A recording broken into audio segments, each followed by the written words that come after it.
একটা মজার বানর আর শেরের ছোট গল্প শোনো। এক জঙ্গলে একটা খুব হিংস্র শের ছিল।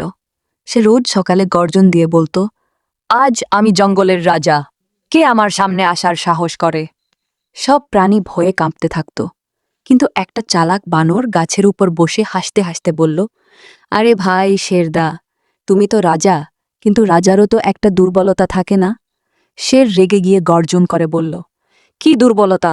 বল দিকিনি, আমি তোকে এখনই খেয়ে ফেলব। বানর হেসে বলল, তুমি খুব শক্তিশালী, কিন্তু তুমি গাছে উঠতে পারো না।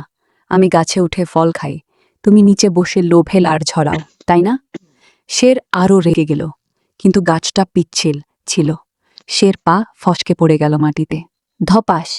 বানর তখন গাছ থেকে একটা পাকা আম ছুঁড়ে মারল শেরের মাথায়। এই নাও রাজা, তোমার জন্য স্পেশাল আম, খেয়ে শান্ত হও।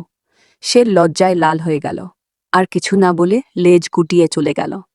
তারপর থেকে শের আর কখনো বেশি বড়াই করত না। আর বানর, সে গাছে বসে ফল খেত আর হাসত। শক্তি দিয়ে সব হয় না, চালাকি লাগে। মোরাল: বুদ্ধি থাকলে শক্তিরও দরকার পড়ে না।